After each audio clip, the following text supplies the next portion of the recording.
U.S. Defense Secretary Pete Hegseth has delivered a stark warning about China's ambitions in Asia, saying America will defend its interests in the region. At Singapore's Shangri-La Dialogue, Hegseth said China wants to dominate Asia. He called on countries to follow Washington's lead and bolster defense spending to counter the Chinese threat. The U.S. defense chief accused Beijing of preparing to use military force to alter the balance of power in the Indo-Pacific. Chinese officials have rejected the accusation and once again warned the U.S. to, in their words, not play with fire over Taiwan. Hegseth said the U.S. doesn't want a war, but would be prepared to fight one. We do not seek conflict with Communist China. We will not instigate nor seek to subjugate or humiliate. President Trump and the American people have an immense respect for the Chinese people and their civilization. But we will not be pushed out of this critical region. Again, to be clear, any attempt by Communist China to conquer Taiwan by force would result in devastating consequences for the Indo-Pacific and the world. Let's discuss this further with Veena Najibullah, Vice President of Research and Strategy at the Asia Pacific Foundation of Canada.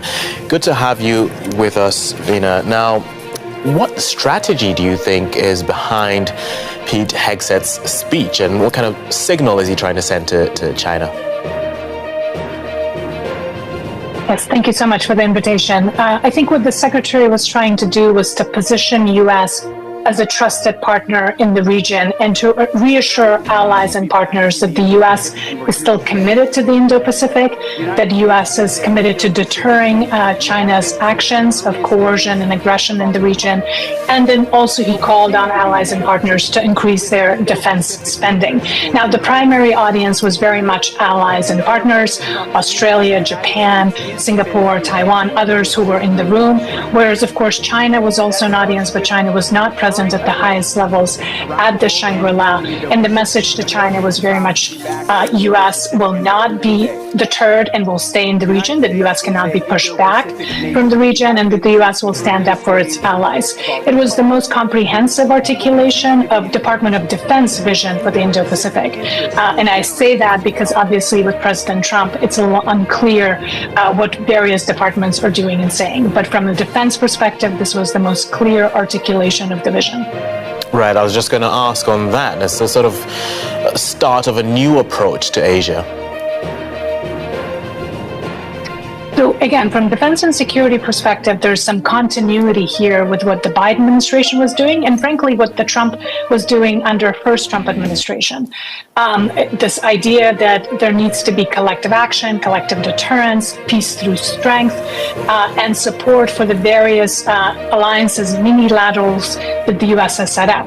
What's different this time around is that the security and defense strategy is completely contradictory with the economic strategy as well as the development approach to the region. So the U.S. trade war, as well as how it's been approaching development partnerships in the region, is undermining this vision of the U.S. as a reliable partner that wants to still remain be an active partner in this region. And as you mentioned that, the trade war concurrently with these military tensions, is it worsening the situation as these are, I suppose, intertwined? Absolutely. It's really difficult for countries like Japan, Australia, or others to raise their defense spending to 5%, which is what the U.S. is calling for, at the same time as the U.S. is putting in place tariffs and trade measures that are undermining economic growth in these countries. So there is a definite contradiction in what the U.S. is trying to do in the region, and that, of course, is undermining its overall credibility, overall soft power, and is making allies and partners nervous, and it's making countries that are more sort of in the middle and that are hedging to get closer to China, which is, again, undermining the overall vision that the U.S., I think, is trying to pursue in this region, which is to deter and to prevent China from becoming what the U.S. says a hegemonic power in Asia. Veena Najibullah, we appreciate your time. Thank you. Thank you.